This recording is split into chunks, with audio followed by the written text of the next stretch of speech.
I'm Laura London, and this is the modern myth of speaking of Jung. Returning to us today for episode 141 is Professor Paul Bishop in Glasgow, Scotland. He studied at the University of Oxford's Magdalen College, where he was a doctoral candidate in the Faculty of Modern Languages and was awarded the prestigious Lady Julia Henry Fellowship to study abroad at Harvard University in Cambridge, Massachusetts. He returned to Oxford and graduated with a Ph.D. in German studies with a dissertation on C.G. Jung's reception of Friedrich Nietzsche, which was later published as the book The Dionysian Self. After serving for 12 years as professor of German at the University of Glasgow, he was named the William Jacks Chair in Modern Languages at the university's School of Modern Languages and Cultures, where he is currently an honorary Professorial Research Fellow. Professor Bishop was the 2010 Zurich lecturer at the International School of Analytical Psychology, known as ISAP, in Zurich, where he presented Reading Goethe at Midlife, Ancient Wisdom, German Classicism, and Jung. In 2022, he presented his essay, The Red Book and Other Searchers for the Soul, at the Eranos Conference, Jung's Red Book for Our Time, Searching for Soul in the 21st Century, later published as Volume 5 in the book series by Chiron Publications. His research is focused on the intellectual background of both psychoanalysis and Jungian psychology and its place in intellectual history. He has contributed chapters and essays to many books, including the Anthology of Contemporary Theoretical Classics and Analytical Psychology, The New Ancestors, as well as the recently published Where is Soul? Psychology in Modernity. He has edited several titles, including Jung in Contexts, The Persistence of Myth as Symbolic Form, and a companion to Goethe's Faust. He is also the author of over a dozen books, including Jung's Answer to Job, Nietzsche's The Antichrist, and Reading Plato Through Jung, which was the subject of our first interview, episode 131. His most recent book is the first of 4 planned volumes in his series Jung and the Epic of Transformation, titled Wolfram von Eschenbach's Parzival and the Grail as Transformation, published last year by Chiron, and it was the subject of our second interview, episode 135. I've asked Professor Bishop to join me today to discuss a mutual interest of ours, the UFO phenomenon. We decided to tackle Jung's 1958 essay, Flying Saucers, a Modern Myth of Things Seen in the Skies, included in Volume 10 of his collected works, Civilization in Transition, and published as a book in many formats. Please consider helping Speaking of Jung stay on the air by contributing to our tip jar on Patreon for just $5 a month, and you will have access to all of my notes from the preparation I do for the featured episode of the month. Most of my notes don't make it into the recorded episode. Or by making a one-time or recurring donation through PayPal. Donors will receive my notes as well, and if you haven't received them, please send me an email. You can find the links in the description box below or by visiting the support page on our website, speakingofjung.com. You can also help our YouTube channel grow by clicking the thumbs up on this video. And if you haven't already, please subscribe to this channel. It's free and it helps us get more exposure. I am also here to remind you of the importance of recording your dreams. Temenos Dream is a revolutionary dream tracking app available for iOS and Android. Now you can record your dreams by speaking into your phone or typing them into the app. Search for myths, legends, and fairy tales related to the themes in your dreams. Use the new advanced AI interpretation with a focus on Jung's work, looking closely at symbols and associations to consider shadow, anima, animus, archetypes, and much more. You can help support Speaking of Jung simply by downloading the app and creating a free account. Unlimited use is available with a premium subscription. Click on the link in the description box below or on our website, speakingofjung.com, where you will find links to everything discussed in this episode in the show notes. This video interview is being recorded on Monday, April 14th, 2025, through the magic of StreamYard. It's great to see you again, Professor Bishop. Well, it's great to see you, Laura. Thank you very much for your invitation, and thank you for all the work and preparation you do with your notes and getting all the details right, and even pronouncing Magdalen College the way they do in Oxford too. Well, thank you for informing me of that. I struggle with a lot of pronunciations, and I want to get it right, so I had no idea. So I appreciate that. Why should you? Well, it's really great to see you again, as I said, and I really appreciate you joining me to cover this topic, which is so controversial. There are people on both sides. I don't think we're going to say what people expect us to say. I don't think people understand my point of view on this topic, and I have no idea what your point of view is. So I think I kind of think it's brave of you to agree to talk about this with me. Well, thank you for saying that. I mean, you're right in some ways that the entire topic of the UFO phenomenon is pretty much marginalized as far as academic study is concerned. But then there's so many things that are marginalized as far as academic study is concerned. And I think the essay that we're going to be looking at in particular detail is one that's been perhaps unjustly neglected in Jung's writings, but there it is in Collected Works Volume 10, and Volume 10 is very much, I think, the volume for our times, civilization in transition, and there's a lot of transition going on at the moment, as we all know. So if we can get folk looking at that volume and looking at this essay in particular, then I think it will be a job well done. So as you mentioned, this essay of Jung's, which is very long, is included in his collected works here in Volume 10. This is the original hardcover edition you see on the screen, the original Bollingen series published by Princeton University Press. And I have here all of the book covers that I could find, because the essay, since it is so long, was published also as a book. And the first one I could find was this, which looks like a old hardcover edition. Then I found this. This is actually a small paperback, a signet book, 75 cents. Wow, that's good value. I also found this, which looks like a hardcover edition. And if you search online for it, you'll find it available for hundreds of dollars. And when Princeton University Press came out with their updated version of Jung's collected works, this is the Princeton paperback edition. So this was the hardcover edition. Here's the paperback edition of Jung's essay. Interesting to see the different way that it's presented. The version which I've got here, holding up, is the one that was published by Routledge. That's the Routledge one. It's a rather lurid orange. Interestingly, very much like the orange in the C.P. Jung there, isn't it? That's a curious lap over there. And we've got this enormous eye looking upwards, referencing, I think, the correct title. And I did see that, and I couldn't find a good photo of it. So I had no idea you had that version. The version I have is this. This is actually a scan of my book. I bought this hardcover edition, C.G. Jung, Flying Saucers, A Modern Myth of Things Seen in the Skies, so long ago that I remember bringing this to my analytic session with my analyst back when I was seeing her at her office on Chagrin Boulevard in Cleveland, Ohio. So it was prior to 1996. I think, because that's the year I left Cleveland. And I remember bringing this to her, and she said, "You read it and you tell me what it's about." And I never did.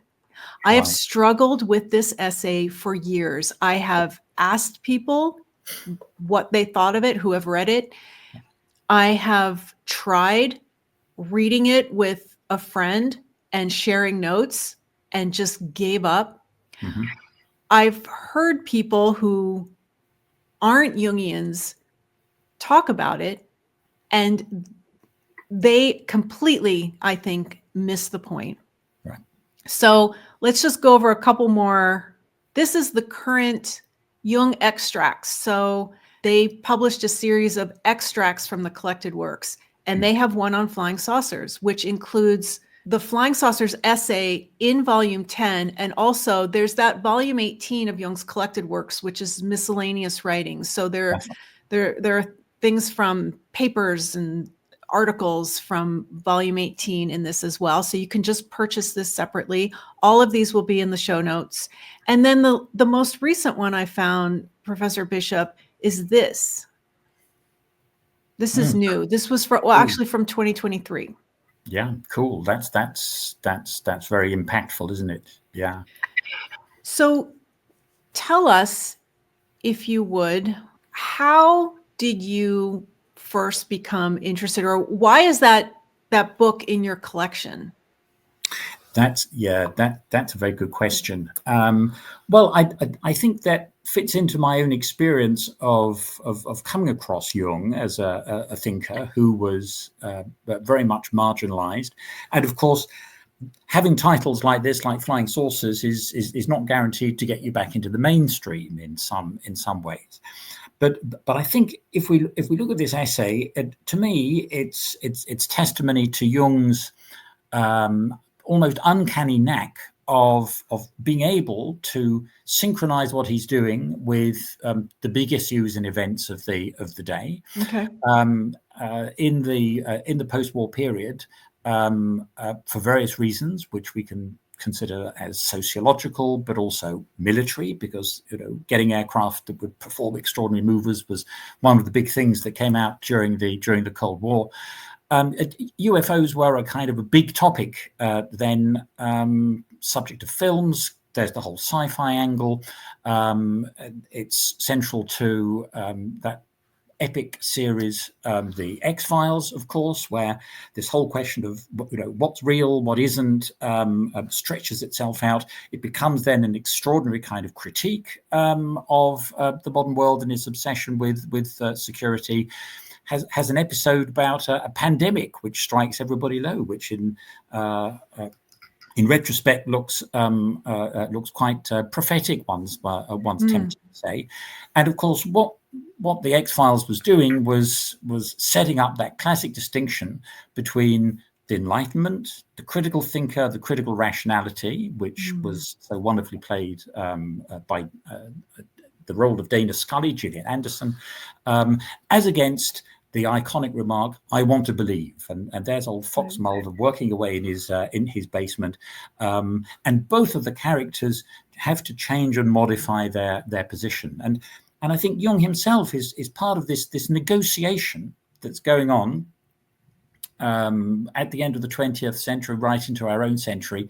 This negotiation that's taking place between the Enlightenment, rationality, a reductive rationality, what the Frankfurt School might call an instrumental rationality, and on the other hand, belief, and beyond that, beauty, art, the aesthetic, the non-rational, and Jung, I think, is really at the center of that debate. And curiously, this phenomenon of the UFO, I think, exemplifies that mixture between how do you explain it rationally, and how do you explain it rationally if it's something which is essentially irrational. Mm-hmm.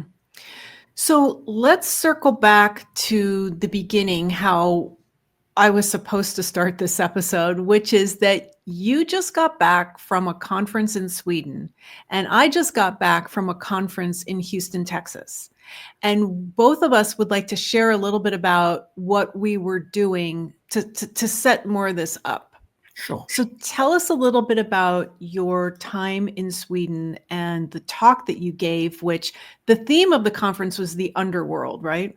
Yeah, that's right. The exact title was De Profundis. Okay, so indexing the Latin form of the psalm, out of the depths I cry to you.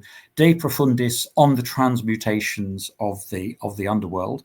A lovely little conference symposium that was arranged by the Axel and Margaret Axon Johnson or Johnson Foundation for public benefit, and it brought together scholars from various areas. We were looking at ancient Greece, we were looking at the Middle Ages, we were looking at John Dee, we were looking at contemporary Korean forms of understanding the underworld. And I was speaking to the topic, which I was invited to do so, on mining the underworld, Freud and Jung, and their approach to what is beneath. And I think the case I was trying to make was that Jung's Red Book, I mean, it's got a chapter called Descent into Hell in the Future.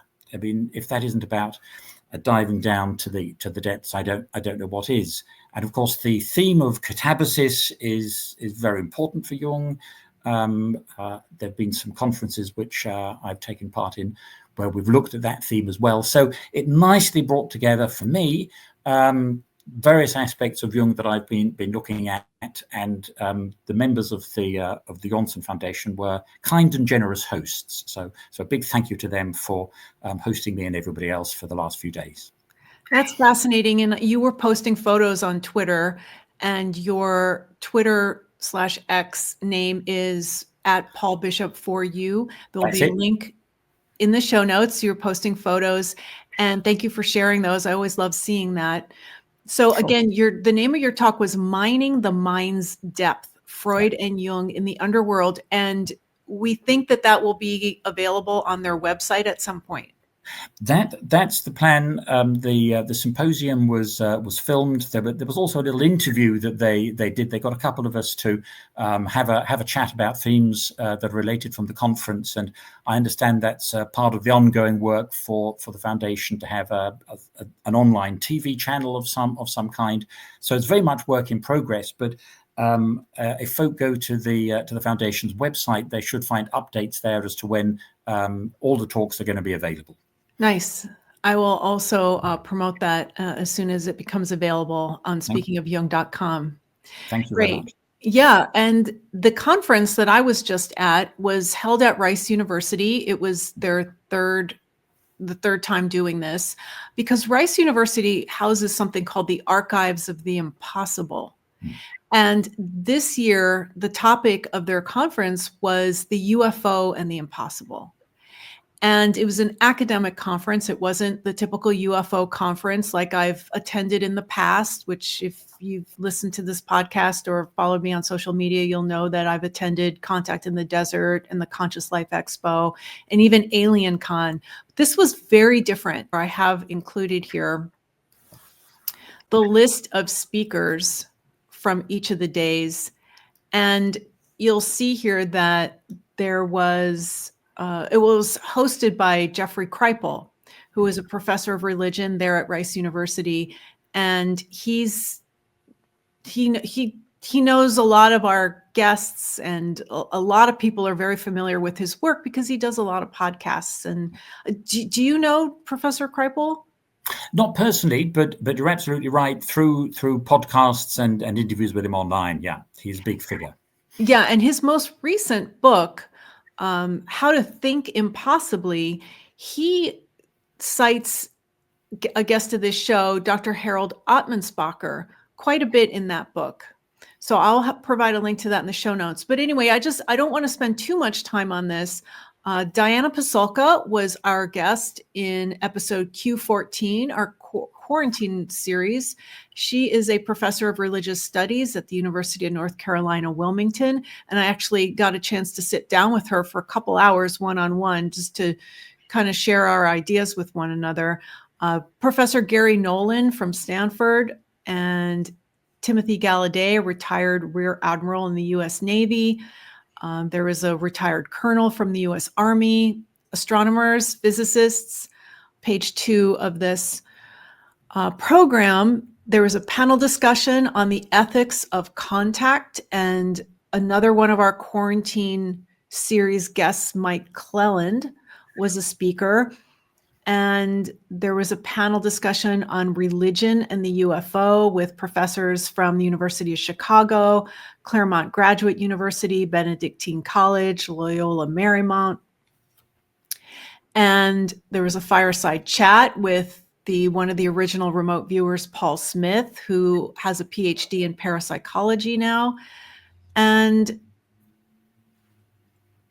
another professor. It was an odd mix. Mm-hmm. They wanted to cover the nuts and bolts aspect of UFOs.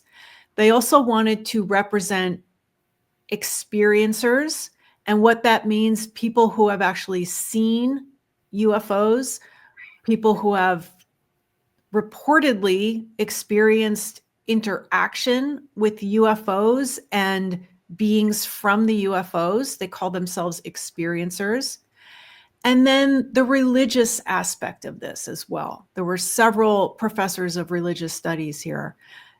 There was also a mix of others as well. And it was kind of all over the place. And I sat in the front row. Well, the first 2 rows were reserved for speakers. So the first row that attendees could sit in was row 3. I got there an hour to 2 hours early each of the 3 days, Thursday, Friday, Saturday, sat right in the center because my bad eyesight, right in the center, right in the front, took notes the entire time. Great. And I want to share some of it. I was, I'm really torn because where I started on this topic and where I am now are very different. Sure. And I want you as an academic and as someone who has had a lifelong interest in this topic. Is that correct? I think I've always been attracted to things before, without having read a word of Derrida. I think I always sense that it's on the margins that the really interesting things take place, and it's been a topic which the more people say, well, you mustn't go there, mustn't talk about it, and so on, like the occult, or perhaps more generally, what is now known as the esoteric. I mean, that's a category which has really come into its own.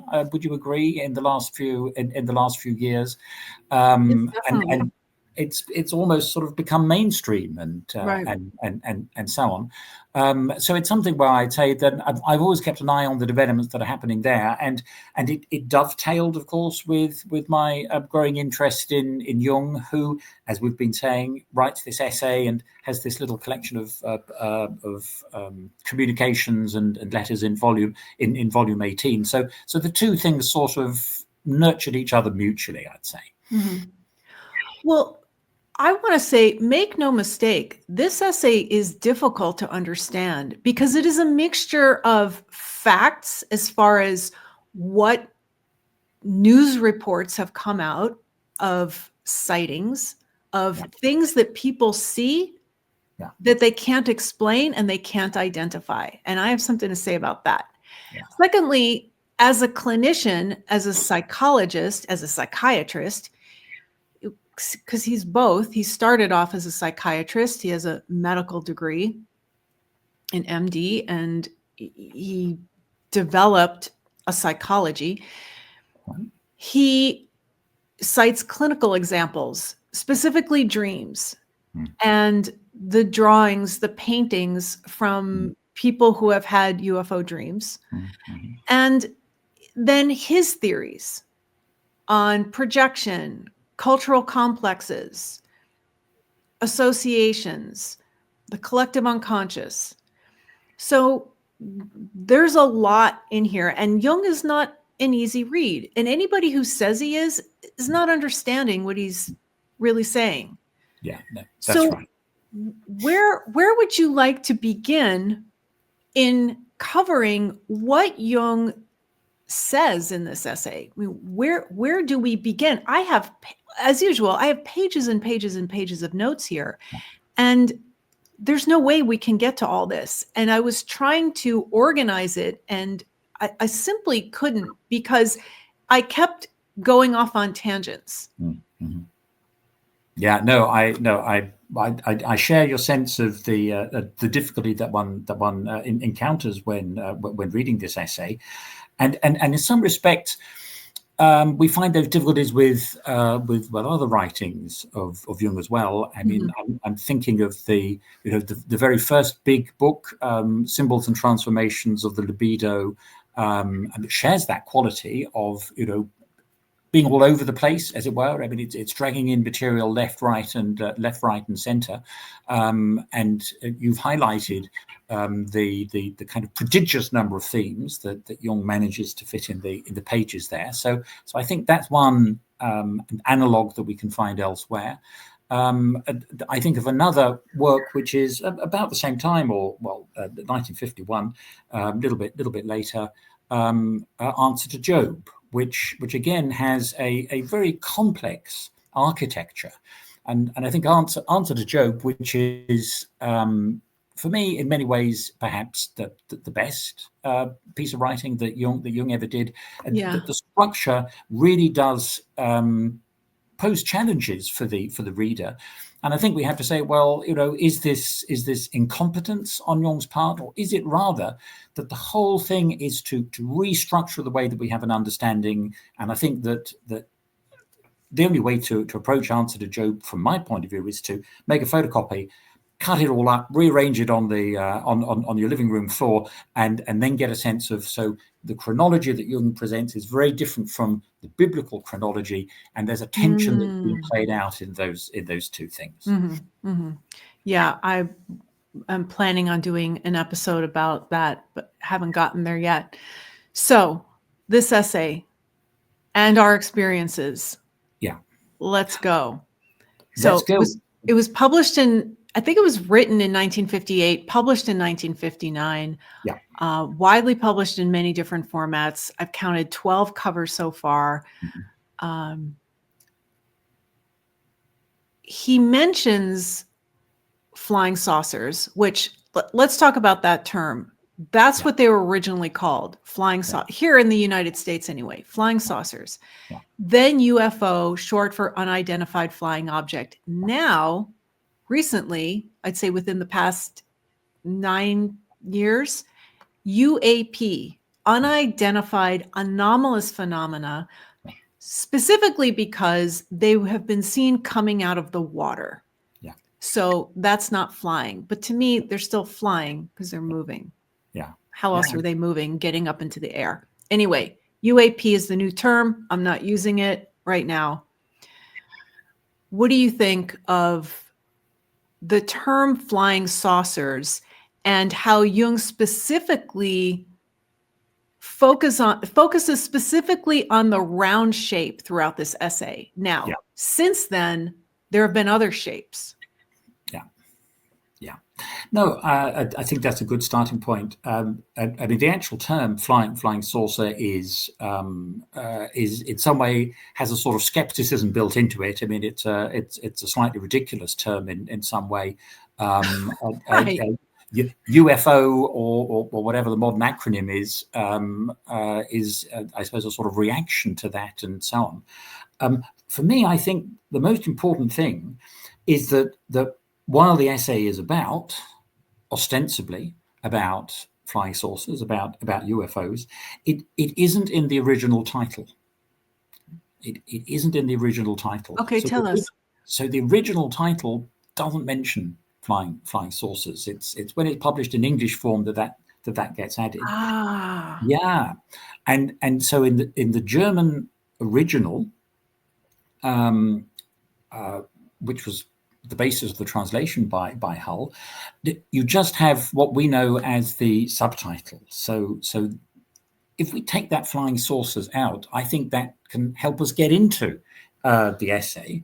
That means that the real title is what we know as the subtitle, Ein moderner Mythos von Dingen, die am Himmel gesehen werden. So the modern myth of things seen in the skies. And I think we've got two things that are going on there. I mean, again, those things are held in tension by a colon in the original German title. The first thing is, of course, a modern myth. Yes. And so it's that great Jungian theme about myth, but this is going to be about a modern myth. So again, it's going to be zeitgemäß. It's going to be topical in some way. And I think, well, obviously Jung is one of the great thinkers and theoreticians of myth, but perhaps the most useful definition of it, which I think exemplifies how Jung uses the term, is the definition of myth that was given in the 4th century by Sallustius, where he says that myth is about things that never happened but always are. Things that never happened but always are. And I think that's such a tricky and such an interesting formulation, and I think that ties in very well with the way that Jung says, and this is, perhaps we want to come and talk about this, his great theoretical move is to say, well, I'm not talking about UFOs, I'm talking about the UFO phenomenon. He says, things are seen, but I'm not saying what it is that's been seen. And I think that's central to the move that he's making. So again, we might want to come back to that.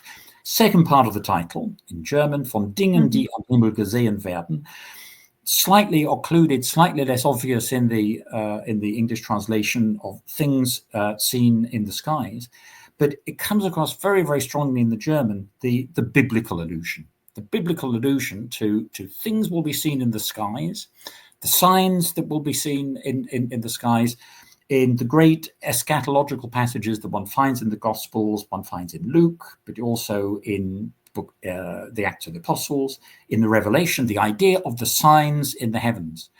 And so we have, this is meant to be about flying saucers, but what Jung in his title is doing is flagging up, first of all, myth, and second, biblical illusion, eschatology, the end of time. So we're dealing with something which is about revealed religion. So myth and religion are, I think, what this book is really about. Myth and religion is what this book is really about. Do you see a connection between what people are seeing in the skies today and saying this is unidentified, and what people were seeing in the 1200s, the 1500s, the 1700s? What Jung's case is going to be absolutely that there is the continuity. And one of the book covers that you showed us reproduced this lovely Basel woodcut from the 13th century, which one finds included in it. There it is, and I think it's a typical Jungian move to say what folk were seeing in the sky.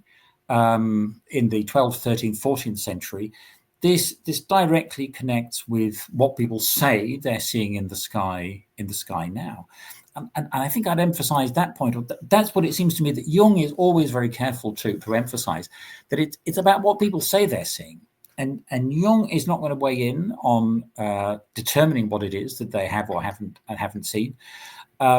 It's enough. That's why he calls it the UFO phenomenon, that the people are talking about it. And so Jung is, as a psychiatrist, as a psychologist, as an analytical psychologist, is going to be asking the question, why would people say that? Why would they do that? And his amplificatory technique, which is to look at all the associations that you find with a particular mythology, that one of the ways that he prosecutes that case is to say, well, let's look back to the historical analogues, like these wonderful woodcuts, which he includes, including that, I think, one of the most beautiful ones. It's translated as the spiritual pilgrim discovering another world. That great picture of someone peering outside the kind of umbrella of phenomenalism and acceding in a visual way to what lies beyond the stars. Mm-hmm. And I think that and what they see out there it's a wonderful picture. They've got sort of wheels spinning and things which are in motion there.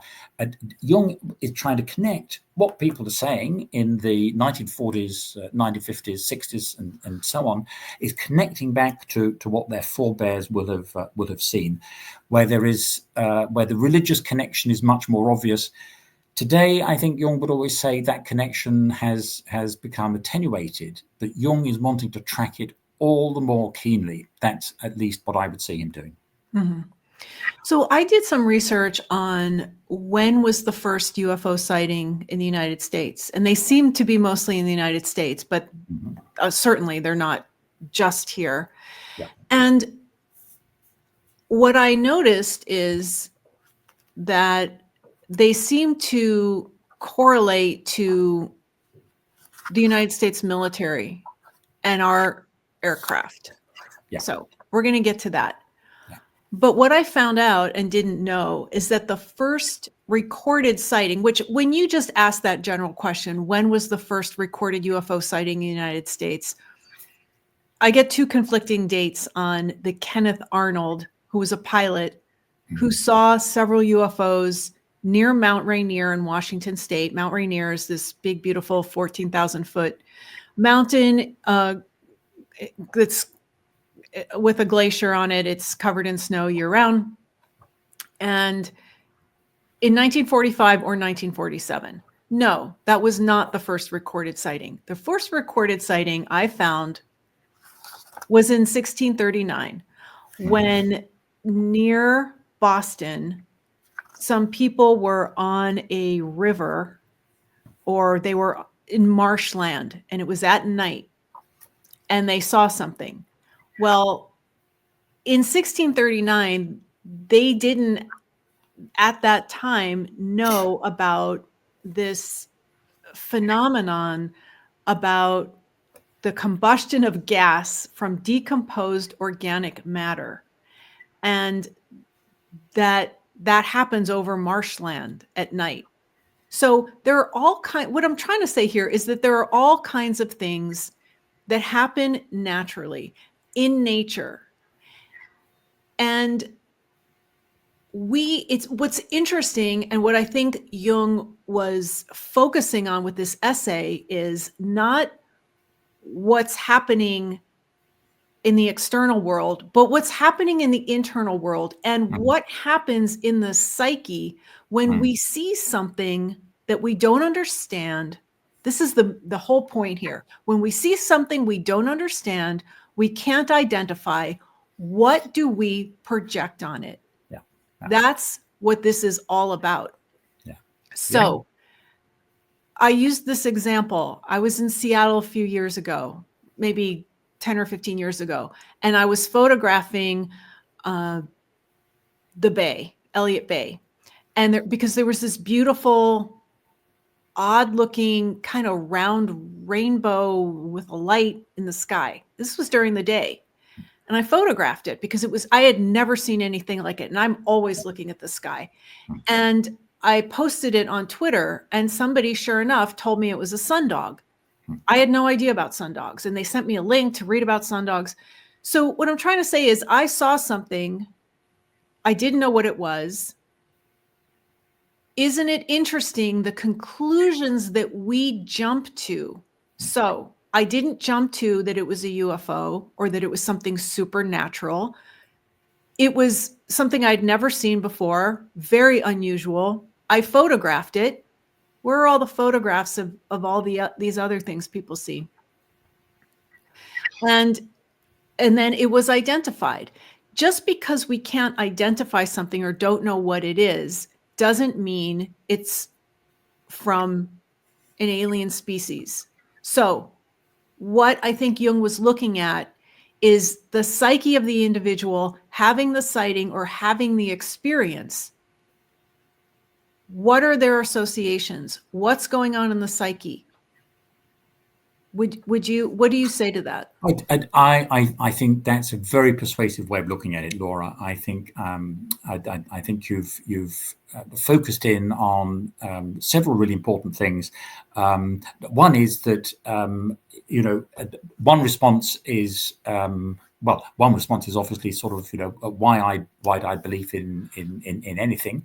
Another response is the pleasure that one can take in trying to debunk these accounts and so on, or provide a natural explanation for it. But I think Jung, who makes this point, he says, I'm not talking about things, I'm talking about things which are seen. So there is something which is seen, and he's not going to get caught up in this argument about, well, I'm going to kind of give a rationalist debunking of this, or give a natural historical kind of explanation for something that's happening, or a refraction of light, or the sundog, or whatever. He says what's interesting, and I think you've brought that out very well, is how that information is interpreted by human beings who are meaning-seeking animals. Yes. Meaning-seeking individuals, and who are going to construct a meaning, or that makes it sound a little too active, will find awakened in themselves a structure, or a way of making sense of it, which is, I think, what Jung means by the archetypal. I mean, this big Jungian terms to the archetypes, but the archetypes aren't just sort of these funky little animations which are going around dancing in the collective unconscious and so on. It's about how we structure, as I would understand it, our experiences in ways that are going to be trans-individual, trans-historical, and that's, after all, how, as I would understand it, that's what Jung's really getting at with the collective unconscious.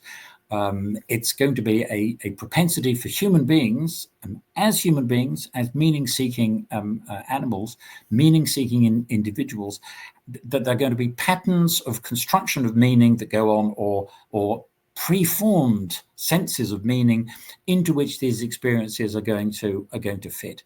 And that, I think, is such a beautiful account, because it's not a reductionist account. It's not simply about debunking something. It's about saying, well, why should that have been significant?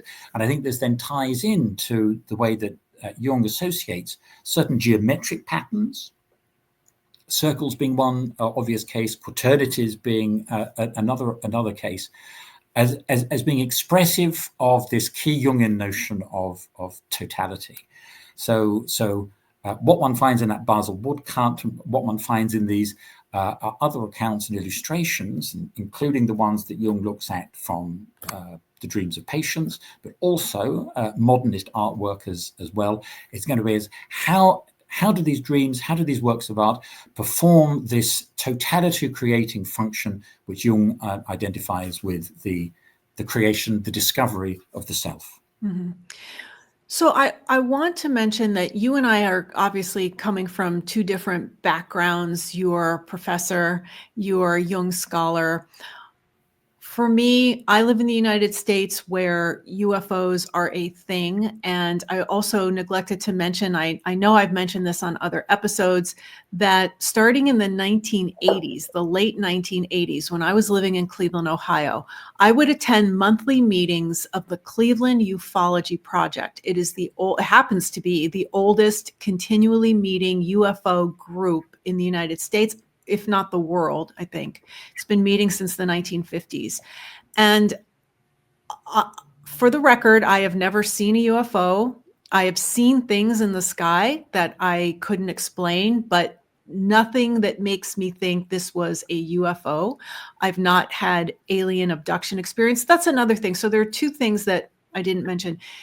There seem to be two topics going on here: seeing UFOs and people who are having experiences with what they think are the operators of these craft, these machines, these alien beings, and people who claim to have had not only interaction with them, but were either given information by them or were taken by them and then returned. So this is a very big subject. And today we're just really focusing on UFOs because that's the topic of Jung's essay. But as you explained, it kind of is and it kind of isn't.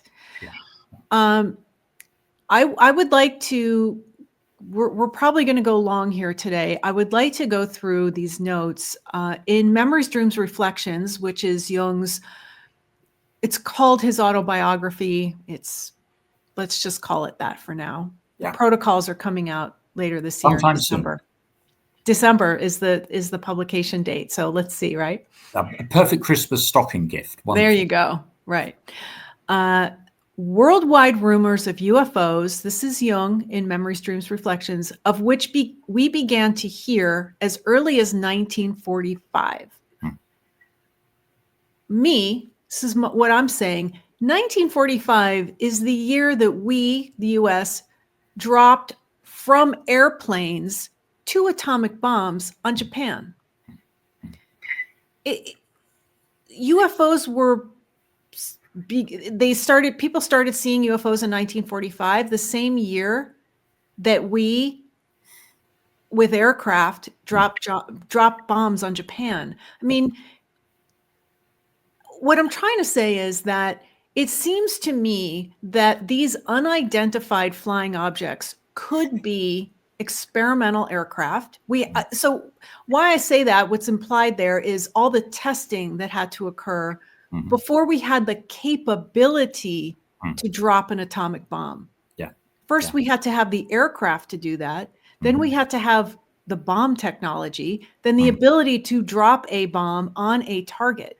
So I wonder about all the testing that had to go on to get to that point. So when we have people, I just want to say one more thing. When we have people who are witnesses to things, and these witnesses have credibility because they are Navy pilots, and they're saying, again, United States military, we don't have anything that can go that fast. We don't have anything that can go that high. We don't have anything that can make those maneuvers. How do you know? You're not privy to all the private, confidential, classified information on experimental aircraft. You don't know. Yeah, no, I think that's well said, Laura. Just to pick up on the first point you were making there, I should say that I've never seen a UFO either. I should go out to Bonnie Bridge more often, which is just up the road from where I am, where apparently there's a great number of sites, UFO sightings, which are seen there. But I've never seen one.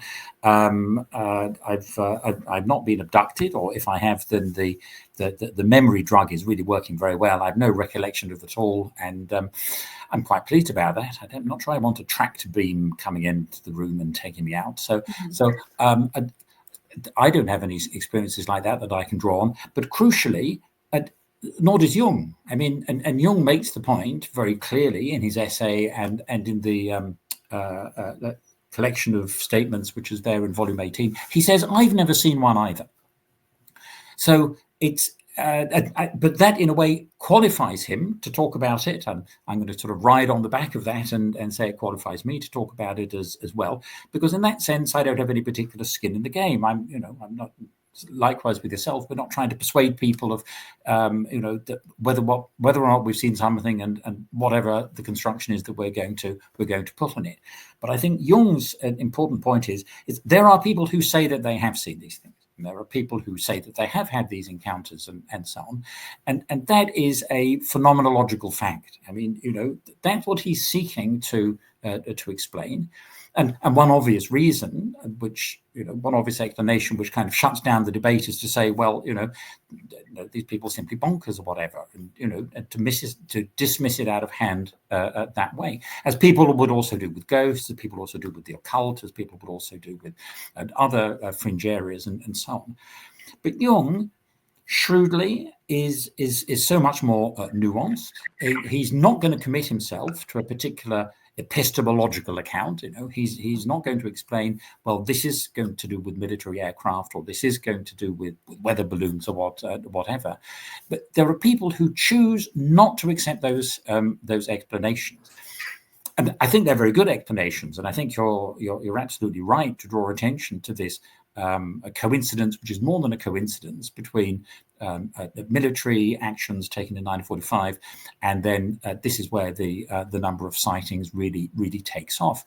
But I think one could look at it in another way, which is to say that the explosion of those bombs on Hiroshima and Nagasaki triggers off something in the psyche as well. Yes. That kind of expression of power, that kind of destructivity, that is something which is not without a psychic effect. And I think that although Jung is very, very sparing in his comments, both written and spoken, about talking about the atomic bomb, talking about the Holocaust, talking about Auschwitz, whilst he never explicitly goes into those areas, there are numerous dark hints and remarks where he talks about how godlike the human being has become to human beings' detriment. And I think that the idea of those bombs not only destroying the poor people onto whom they are dropped, but also triggering something more broadly in what one would call the collective psyche, not in a mystical but in a phenomenological sense. That's what makes Jung's essay so important. I wanted to look at this clinically, but neither of us are clinicians.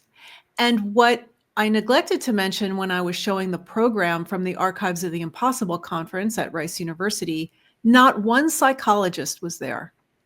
Interesting. Okay? Nobody talked about what this means psychologically. Yeah. And no one ever does. Seldom. There was one professor there, which I will get to, who seemed to get it. And all of these years of doing this podcast, I could not find a single Jungian analyst who was interested or willing to discuss this with me on this podcast. And then while I was preparing, because you and I decided to do this several months ago, while I was preparing for this episode, I found out that while I was on hiatus, the C.G. Jung Institute of Los Angeles held a panel discussion back in January of this year with 4 Jungian analysts talking specifically about the title of the presentation was the same as ours, Flying Saucers, a Modern Myth of Things Seen in the Skies. I was given access to the recording and watched it several times. There was an analyst who talked about his UFO sightings. I was stunned. His not much, but he alluded to, and then we actually had a phone conversation about it, his interaction with beings. And he said this publicly, so I'll say it. He claims to have been chased by men in black for 20 years. Okay. There was an analyst talking about a UFO sighting she had in the 70s. And then she went over Jung's terminology that he used in this essay. Then there was another analyst who said that this topic is like playing hide and seek, like playing with the chemical mercury. It will not allow you to grasp it. And finally, the executive director, the current executive director of the Jung Institute in Los Angeles, is a quantum physicist, and he is an analyst in training. His name is Christophe Lamuel. He is studying AI and says that the two are related. We are dealing with another intelligence. I found that very interesting because if this is just experimental aircraft,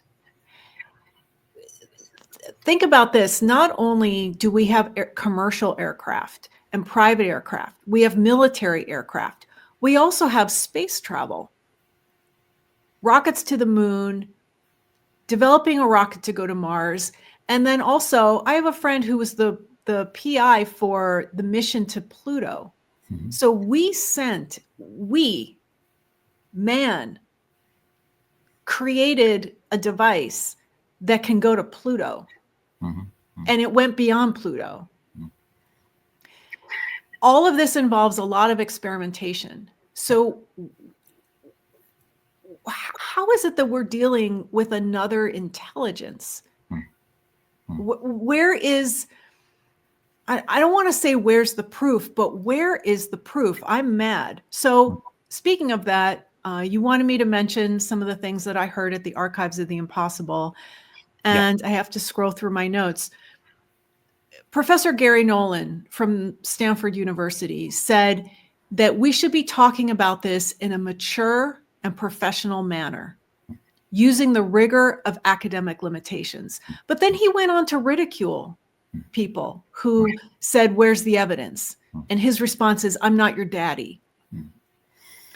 So I have not seen any evidence. Where are the photos? Where are the videos? Why? Another argument I hear is, well, they're not photogenic. Well, how convenient. So do you see this as Dr. Lemuel said, that we're dealing with another intelligence? Well, just to pick up first of all on the final point you're making there, it would seem surprising given the ubiquity of iPhones and handheld cameras that there isn't more compelling visual evidence that's going to. I mean, everybody's got a camera with them, almost 24 hours a day. So if there were things that were whizzing around above our heads, then you'd think you'd have much more compelling evidence for it. But I'm going back to what Jung says. He's not saying there's something in the sky. He's saying there is something which is seen, and I'm going to bracket out that whatever that something is, because that's not what I'm interested in. I think is Jung's case. I'm interested in the fact that people say that they've seen these things. And I suppose he would say in response to some of the examples you were giving from that seminar, he'd say, I'm interested into the reasons why somebody would self-disclose in such a way. Maybe we can come back to various analogies for these inhabitants of the craft or beings that are said to be encountered. But Jung, I think, is very clear and specific about this point. I'm going to lay on one side the question as to what that thing is. I'm going to discuss the significance which accrues to it. And I think in many ways we find Jung he's a clinician in some respects, but he's also academic in the way that he provides footnotes, gives us historical evidence rather than photographic evidence and so on. And I think his essay in many ways shows the great complementarity that can be there, which can be there, isn't always, but sometimes is there, between the clinical on the one hand and the academic on the other. And I think that where the clinical can benefit from the academic is with a greater sense of intellectual rigor and to pursue a essentially rational argument in support of the case that's being made. But equally, I think that the academics have a lot to learn from the clinicians as well. That is to say, to understand that the argument does not just involve understanding, but involves feeling, it's empathy. There is, how shall I say, an emotional intelligence that's required to talk about these things. Ultimately, I think Jung is more interested in emotional intelligence than artificial intelligence. Interesting. A little bit ago, I mentioned a professor at the conference, The Archives of the Impossible, who I thought was really the only one there who got it. His name is Dr. James Madden from Benedictine College. And he also said, we are ruled by an elite class of billionaires. He said the big other, he was referring to it as the big other. He said, does not govern us consciously. I thought that was very interesting. Because he was the only one who said, we are not conscious of what we do. So to me, he was considering the power of the unconscious. I did not hear that anywhere all weekend from anyone. Prior to Dr. Madden's talk, there was another professor from another university who shared her encounter experience. Wasn't just seeing a UFO, it was actually encountering and interacting with it. To me, it sounded exactly like a dream. And she gave her associations. She even used the term like, literally like. I was just beside myself. I couldn't believe it, because these people, yes, I do believe that they are seeing something and experiencing something. But again, their interpretation of what they're seeing and experiencing is where I take issue, because these people are not looking at themselves. They're not looking at what's going on with them. They've not been analyzed. I don't know anybody that's been analyzed that thinks that they saw a UFO and was from another planet or were abducted. So are these people experiencing trauma, post-traumatic stress disorder, not from the experience, but before the experience? Yeah. Well, I think you make an interesting point there, which is, what do these people see themselves as doing? And I'm wondering if I can sort of set up a comparison with the case of visionaries like Dame Julian of Norwich, for example, who has these showings, who has these visions, or Marjorie Kemp. We could think of numerous examples there of saints, of visionaries who would say, well, I have seen angels, or I have seen devils. It's interesting that those sorts of theological categories also seem to map onto the beings that are said to be encountered. Benign on the one hand, hostile on the other, just as we have angels and demons in the Christian worldview. And for Dame Julian of Norwich, her showings are, I actually have seen these things, and perhaps that's the only account that she's able to give. She has the theological apparatus, which is proper to her as someone who is a believer, is proper to the culture, the religious culture of her time as well. And so naturally, whatever happens to her is then interpreted in that particular interpretative mold. Today, with the relative occlusion of religion, this is why we have the modern myth of the UFO, of the alien being, and one can seek analogies for those in the entire tradition that's there across the globe, but very strongly in Europe, of the so-called little people, of the gnomes, the dwarves, the elves, the pixies, these creatures that manifest themselves only very occasionally, only to a few people. Okay, only a few people who get to see them, and who may be benign in intent, or in the case of the sort of Rip Van Winkle and so on, that they actually steal people away from themselves and so on. And we might therefore think of these alien beings as being a modern instantiation of the little folk, the fairy folk that we know from myth and legend. Mm-hmm. Another thing I heard from one of the panelists was, he said, we have not expanded our consciousness.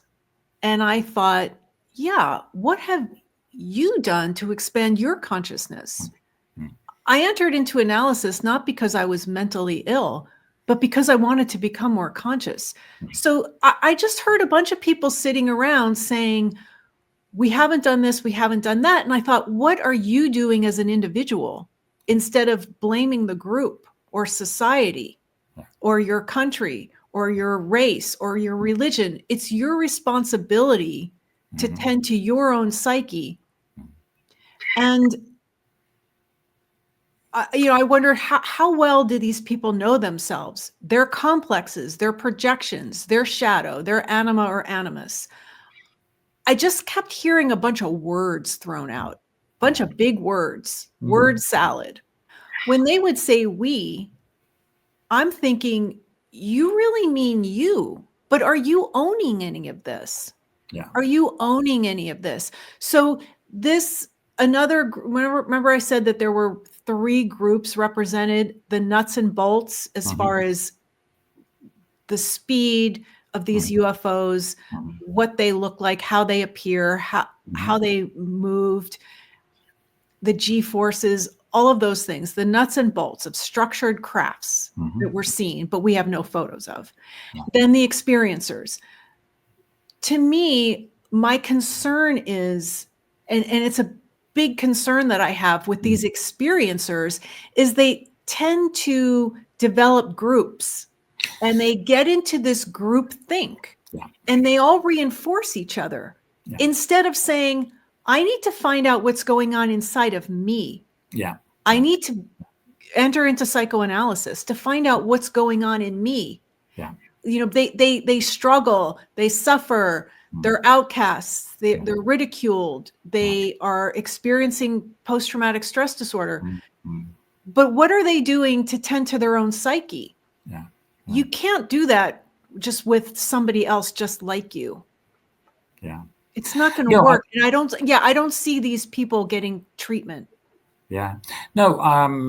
Well, I hear where you're coming from on that, and I think that you've identified something there which is very often, not always, but it can sometimes be the case with conferences of any kind, or that a sort of groupthink, as you rightly describe it, which emerges, and it's people of one conviction reinforcing their convictions in the group, rather than allowing it to be challenged or exploring it.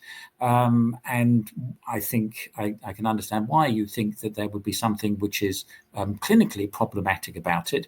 I think from my point of view, I'd see there's something rhetorically or something argumentationally wrong about it, because simply getting together with a group of people and rehearsing the same ideas over and over again isn't going to advance things very, very far. And I think that's true. That's not just true of conferences about UFOs or occult matters or anything which is esoteric, but it's also a problem, I think, for the mainstream, that you tend to get people, say literary scholars or historical scholars, who take a particular view, and then want to have the conference as a kind of opportunity for mutually reinforcing that. It's very difficult. And I think it's a difficulty to which Jung alludes in various ways in Memories, Dreams, Reflections. It's extremely difficult to extract oneself from that sort of discursive, monolithic block. I think that's what he's really talking about. I don't know if you agree, when he's talking about his experiences in school, when he's talking about his experiences as a young man in Basel, that there's a very strong, almost totalitarian bourgeois culture which keeps him limited in various ways. I'm thinking about the discussion he talks about with his relatives. They talk about the same old things day in, day out. They don't want to talk about Jakob Burckhardt. They don't want to talk about Friedrich Nietzsche. In retrospect, we see those as part of the great Basel culture at the end of the 19th century. But Jung's saying no. In fact, these things were quite marginalized. It was the safety of the same old repetition of ideas. That's what he wanted to break free from. Interestingly, both first of all as someone pursuing science, and then through the route of psychology.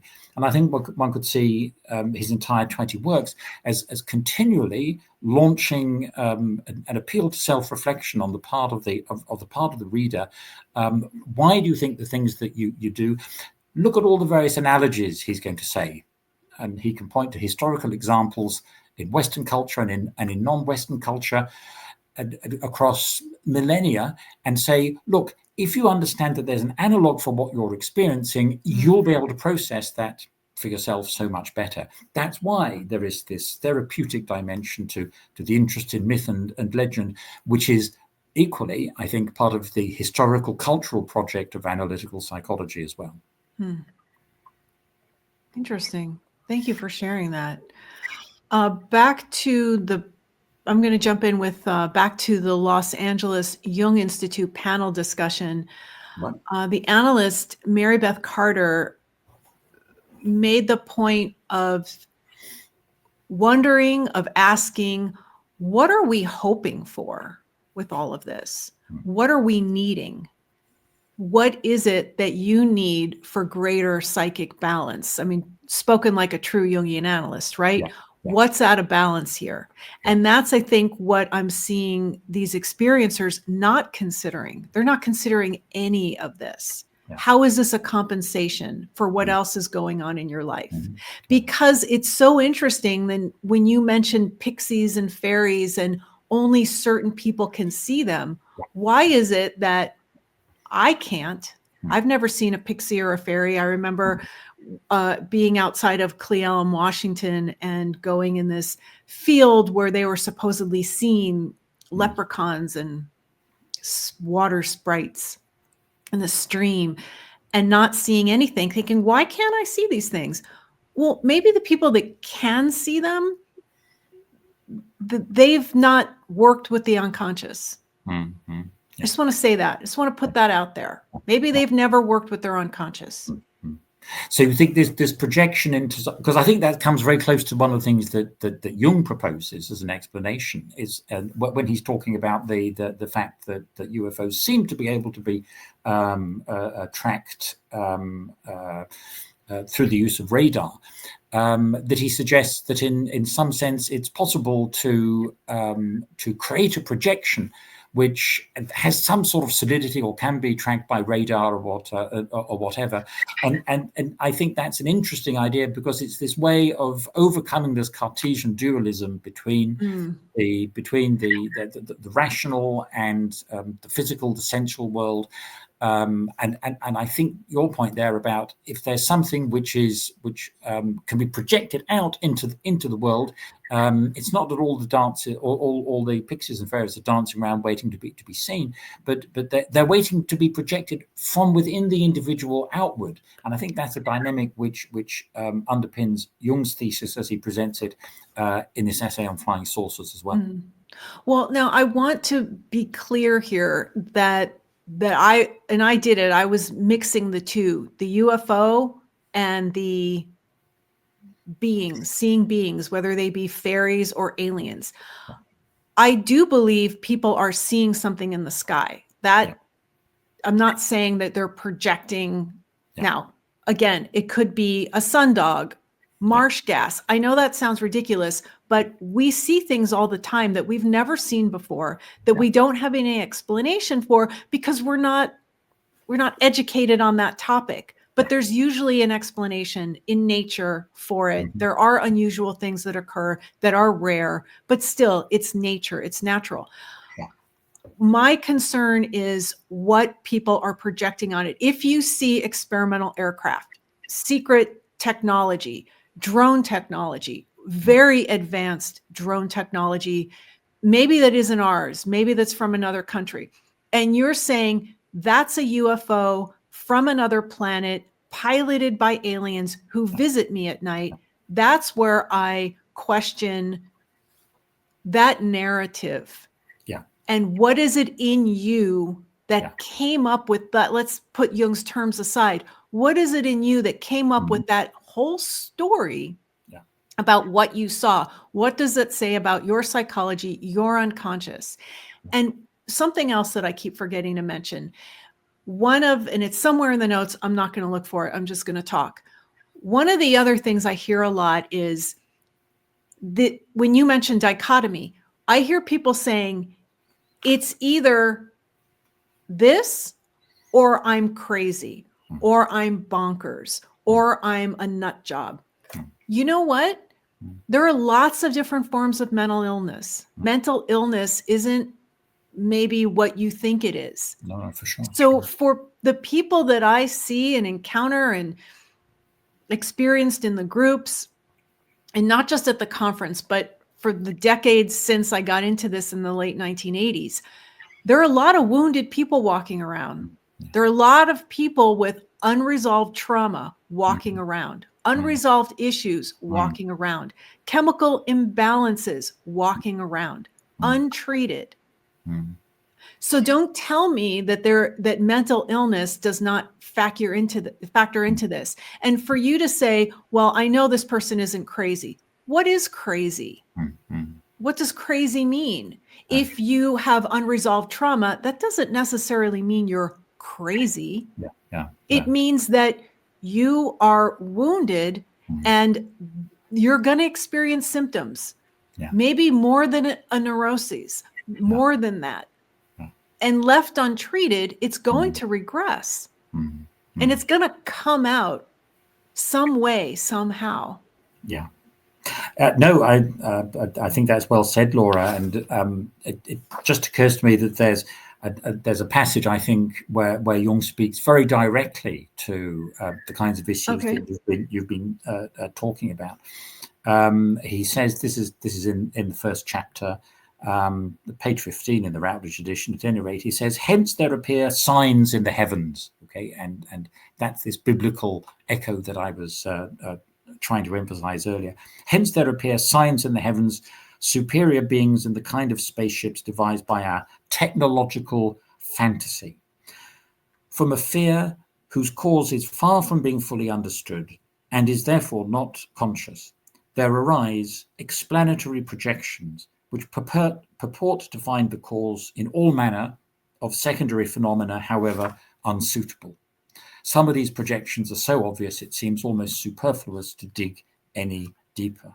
And he goes on to say, the universal mass rumor was reserved for our enlightened rationalistic age. So there we have that critique about the hyper-rationalism that makes Jung and the Frankfurt School so extraordinarily close together. The widespread fantasy about the destruction of the world at the end of the first millennium was metaphysical in origin and needed no UFOs in order to appear rational. Heaven's intervention was quite consistent with the Weltanschauung of the age. But nowadays, public opinion would hardly be inclined to resort to the hypothesis of a metaphysical act. Otherwise, innumerable persons would already have been preaching about the warning signs in heaven. Our Weltanschauung does not expect anything of this sort. We would be much more inclined to think of the possibility of psychic disturbances and interventions, especially as our psychic equilibrium has become something of a problem since the last World War. Even our historians can no longer make any use of the conventional techniques in evaluating and explaining the developments that have overtaken Europe in the last few decades, but must admit that psychological and psychopathological factors are beginning to widen the horizons of historiography in an alarming way. I think that beautifully responds to and reacts to and engages with what you were saying there, Laura. Thank you for sharing that. That is a great way to wrap this up. I think we've covered quite enough. And I'd like to give you the last word if you'd like to add anything before I mention where we go from here and what our upcoming projects are. No, thank you very much, Laura. And just to say that for me, it's been a real treat to talk with you about this text. It is a work which I think is, for various reasons that we were talking about at the beginning, tends to be looked at askance and put on one side. But it contains some of Jung's, in my view, most interesting remarks about modern and modernist art. He brings in alchemy. He brings in sort of contemporary psychological diagnosis of the kind that we were looking at. There's the whole historical aspect that he takes from these various woodcuts and pictures up until contemporary accounts. So I think one should, even if one is slightly apprehensive about it, it would be great to say this is a book where you should feel the fear and read it anyway. I love that. I also, just as we come to a close here, I forgot about, you were speaking about Routledge and the different editions, and I was showing the various book covers. I do want to add the current Routledge cover is this one. And in the beginning, when you were saying the term flying saucers was kind of ridiculous, I thought this cover was really odd. I mean, it looks like a rusty hubcap. Yes. What is that? Yes, I don't know. I think that's a very postmodern take on it. That's perhaps the kind of thing one could say. Yeah. There you go.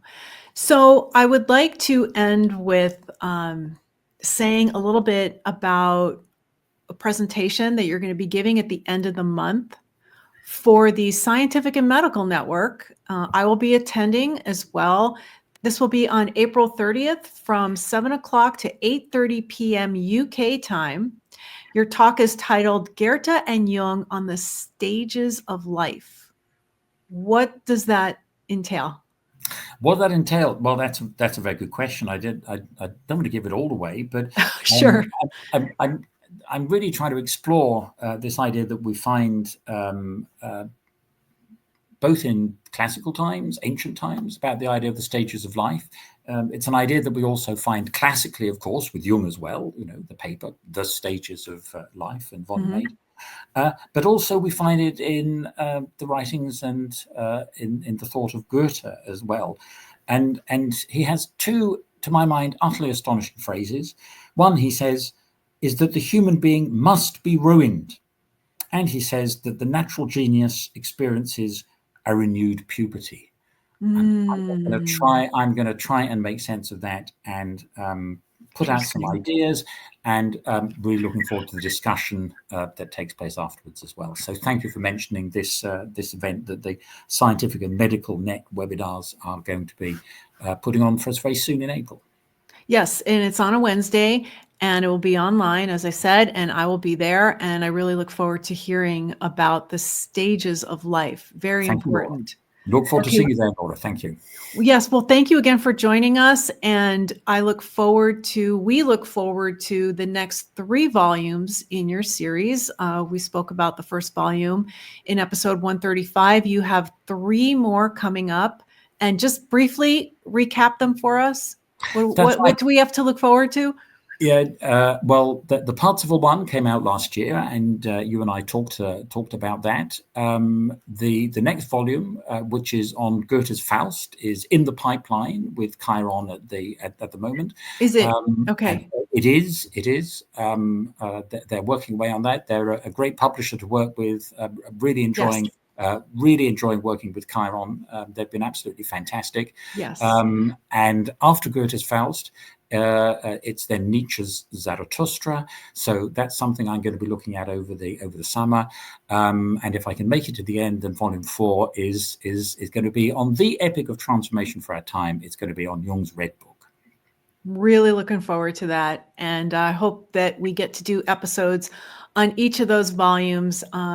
Really looking forward to it. Thank you again for joining us. No, you're very welcome. Thank you, Laura.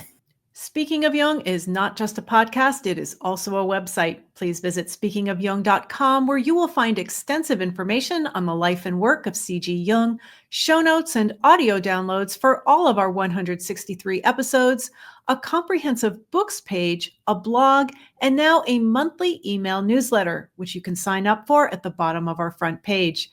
All of our episodes are also available on YouTube podcasts, which you can access by subscribing to this channel, Jungian Laura. It's free.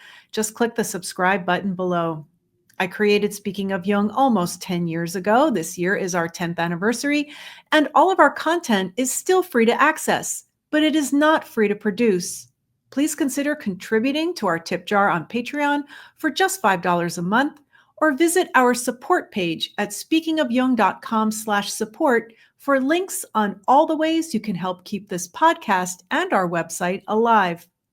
So with special thanks to Patricia Preissner, Dr. Christophe Lemuel, and the C.G. Jung Institute of Los Angeles, I am Laura London, and you've been watching The Modern Myth of Speaking of Jung.